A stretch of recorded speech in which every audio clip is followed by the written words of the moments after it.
Yeah, I just saw this movie called Run Rabbit Run. What the fuck?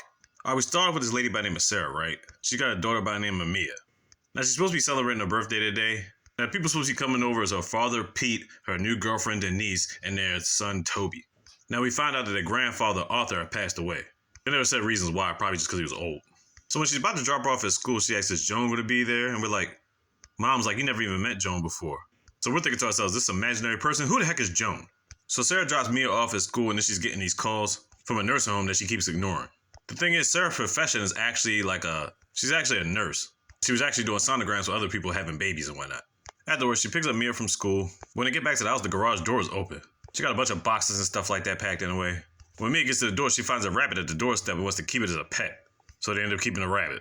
So anyway, they go in the house, get ready for the party, got birthday cake and all that. Before Sarah goes in the house, she gets the mail or whatever, and she hides this particular card away from Mia. So you're like, okay, maybe it's a surprise for her or something? I don't know. Pete, Denise, and Toby show up. Somewhere in this mid-conversation, Pete ends up telling Sarah that him and Denise are trying to have a baby. Sarah and him agreed a long time ago that one was enough, but at the same time, you're like, it's his life, he's gonna do whatever he wants, you know what I'm saying? But Denise, you know it's bound to happen. Next thing we know, we hear Mia screaming. We're like, what the heck is going on? Apparently, Toby had hit her for just no good reason. I was like, the fuck? After they straightened all that out, they continued with the party. Everybody left, it was time for Mia to go to bed. Sarah goes outside on the porch to smoke a cigarette. She picks up this card. And she was hiding this card the whole time, and I'm thinking to myself, why? Turns out it's a happy birthday card from Mia's grandma. The crazy thing is, Sarah just burnt that shit and threw it in the fire. I'm thinking to myself, why would she do this? And then here's the thing, she really didn't want to keep this rabbit, so she tried to let it go and be free. Then she picked up the rabbit and tried to put it over the fence, and the rabbit bit her and left this mark on the side of her hand. The crazy thing was, Mia had woke up and looked outside the window and saw what she was doing. So obviously Mia feels some type of way. So next day we see Mia in this bunny mask, and she always wears it now at this point. But you can tell she's been feeling differently about her mom ever since that shit, right? And it gets to this point where she's begging to see Joan. She wants to see who Joan is. But Sarah's basically refusing to take her. So it's like, what the heck is going on with this Joan? Then after a while, she starts calling herself Alice. And we're like, who the heck is Alice? This easily triggers Sarah. She's like, no, your name is Mia. And then when she's about to pick her up from school one day, she ends up talking to a guidance counselor. The guidance counselor said she's been doing okay on her test, but then she started looking at the pictures on the back of her test. Because she just happened to notice them one day. And the picture she was drawing was this blackness around it, like a door, and a little girl stick figure just being sucked into it. So now we're thinking to ourselves, what's the reasons for these drawings? So afterwards, she's about to pick her daughter up from the playground, but can't find her. Then they find her in one of the little tunnels. She's just breathing heavy with the bunny mask on. We're like, what the fuck is going on? Then the people from the nursing home call her, and bottom line is she can't ignore these calls anymore. Turns out Joan is in this nursing home, and she's in serious cases of dementia. And the cases are becoming extremely high, so basically they're saying they might have to kick her out. Which means if they do, Sarah's going to take her in, and she don't want that shit. For whatever reason. So with no choice, she ends up taking Mia to meet Joan for the first time. Now when Joan sees Mia for the first time, she starts calling her Alice. And then she tries to hug onto her tight, and then Sarah's like, okay, that's enough of that. She's thinking to herself, she'd be damned she takes her to see Joan again. Now before all this, Mia wanted to draw a picture of Joan, because she said she ain't had no pictures of her, she ain't seen her in a long time. She told her she didn't know where she was at, which was complete bullshit, what we figured out now. She just don't want nothing to do with her mom. And I'm still not understanding why just yet. And when Sarah had went downstairs in the garage to check out some stuff, she had looked at one of her grandfather's scarves and whatnot. And in his wallet, there was a picture. Who was it a picture of? At that point, we figured it would probably be Joan and Sarah, but we're not really sure yet. But somehow when Sarah was asleep, Mia got a hold of the picture and put it under her pillow. Sarah found it, was like, what are you doing with this picture? And then Mia had said something about Alice. And she said, you can't be Alice, it's not possible. We're like, what does that mean? So Sarah had called to talk to Pete, and then Denise picked up the phone. So Denise was saying some things, and then Sarah started feeling apprehensive, so I think she just got pissed off. And when she finally was able to talk to Pete, she goes off of Pete and was like, yo, did you tell Mia about Alice? So at this point, we're like, okay, Alice is real.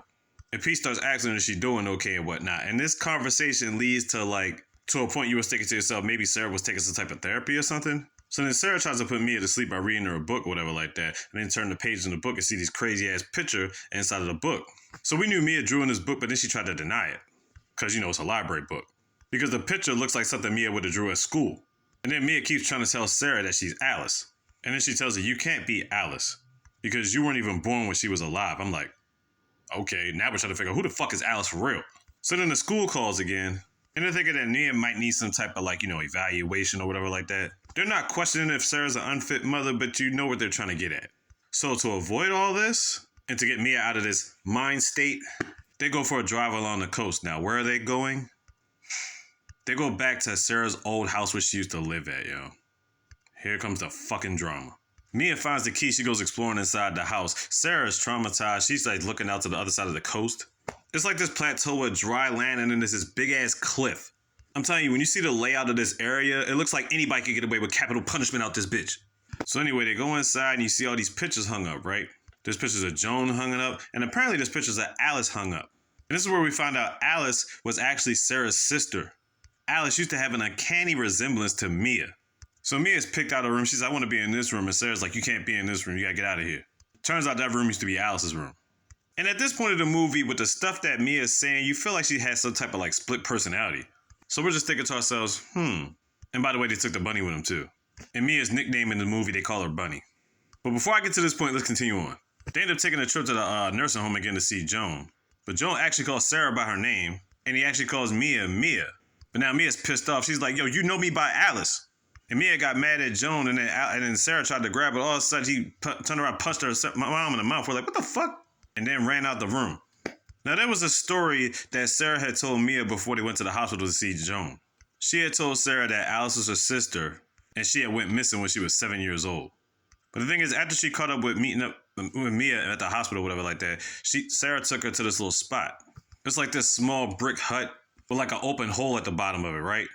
There were about to get 5 names on this hut. One of the names on there was Alice. It was basically a tomb saying she was dead back in 1996. So they announced her pretty much done deal dead as shit. But it still felt like she was just missing. But then we're thinking to ourselves, she's been missing all this time? Something ain't right. So then they get back at the house, she tucks Mia in the bed, and Mia gets waken up by a nightmare or whatever like that. Sarah comes in, and she sees this mark on Mia's forehead, and we're like, oh shit, like is it like a gash or something? So Sarah can't see it that clearly, so she gets the brilliant idea to get some scissors, and is trying to cut her hair so she can see it more, but Mia's arms are waving around, this, that, and the third. She ends up putting cuts on her daggone arm, and then we look closer at her forehead, there's no gash right there at all. Matter of fact, she's got blood on the other side of her head because of the daggone scissors she's doing. Now I'm thinking to myself, what was she gonna do with these scissors? What was gonna happen if she used it to get a closer look? I don't know. You could have got maybe some like bandages, a band-aid or something like that. Something to cover it up. Like, what the fuck were the scissors gonna do? That shit was retarded. Now, apparently, she saw this mark on her head before when she was at the other house, but didn't decide to do anything about that either. It was just like, what the fuck? And then Sarah's just at the table at one point in time. Then she sees blood all over her hands, but it's really not blood there. So then we're like, okay, is Sarah hallucinating? And then the way Mia keeps going back and forth with different personalities, you start to think to yourself, like, is Alice trying to take over Mia? How can this be? Does the bunny have anything to do with it? And then Sarah keeps looking at this mark on her arm and it's getting worse, right?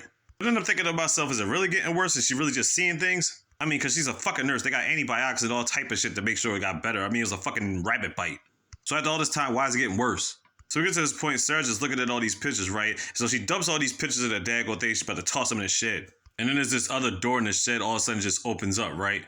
She walks through it. All she hears is Alice's voice. So we're like, what the fuck? Next thing we know, she ends up back in the house. She leaves out the house like she's about to go to work, indicating that she's leaving Mia in the house. So now I'm thinking to myself, did they bring her out here just so they wouldn't ask any more questions about Mia or whatever like that? Because she hasn't been going to school since then. So we're like, what the fuck? Maybe you got it out there for a small getaway is what they told the school or whatever like that. You know what I'm saying? It's kind of weird.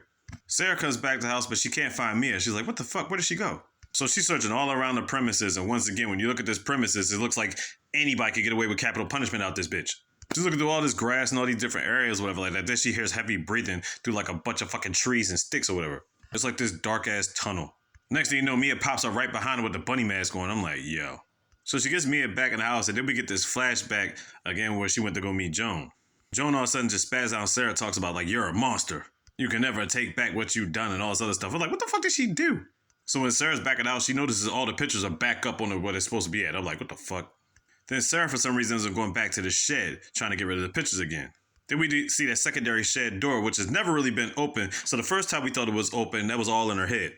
She gets a key, opens up the door. All of a sudden, the real Alice pops out of nowhere and jumps on her. And this is where we figure out we're about to see what happened in the past. But they keep showing Sarah regular and then showing her as a kid. So Alice is choking her. She's like, you can't keep me locked up in here. And that's when Sarah hit Alice with some type of metal clamp thing, which caused a gash right here on Alice's eye. And we were like, oh, that's what she was thinking about. So the thing was, Alice was escaping from the daggone shed, and Sarah was following her over to the fucking cliff where it was at, and that's when she turns around and looks at her. And then Sarah, with this horrible look on her face, ends up pushing Alice off the cliff. I'm like, the fuck? She killed her sister, done deal, dead as shit. But why, though? She explained to Mia, you know what I'm saying, her and her sister used to fight like all the time, but nothing of that would have equated to this. So now we need to know the legit reason of why she would do this. Next thing we see Sarah lying on the ground like his picture's broken and all types of shit, right? Pete's banging on the door. He's been trying to call her a million times or whatever like that. We find out Sarah's not in the house and Mia's not in the house. We're like, oh shit. So they're looking for Mia everywhere. They can't find her. We're thinking to ourselves like, yo. Sarah ends up seeing bubbles in this lake and she jumps in the lake and we're just seeing the dead body. We're like, oh my God, is that Mia? So I'm thinking to myself, the reenaction she had with her sister Alice, did she really do that in real life to Mia? But then they turn around and look into this cave and they find Mia in the fucking cave. Everybody's safe back in the house. Now, at one point, Sarah was actually trying to sell this house, you know what I'm saying? So Joan could stay in the daggone nursing home. And that was when Joan started talking crazy to her or whatever like that. But we get this scene where she visited the nursing home that late at night. And she flat out tells her Alice is dead. But Joan is like, nah, she's still alive. I'm thinking to myself, is Alice really inhabiting the soul of Mia? So we get back to the house, everybody's asleep, right? Sarah's tucked in the bed with Mia, and she starts talking to her like she's Alice. She says she's sorry for everything she did to her, locking her up in a barn, in the shed or whatever. And Mia, aka Alice, now wants to know why. And she just told her because she's a monster. I'm like, the fuck? I didn't explain why you would go through these lengths to do this to your sister. Next thing we know is early morning. Sarah wakes up, Pete's in a deep sleep with a pillow over his head. She's looking everywhere to find Mia again because she can't find her. And then she looks out the window. You see Mia and Alice hand in hand just walking. So Sarah's banging on the window. Apparently she just can't get out for some reason.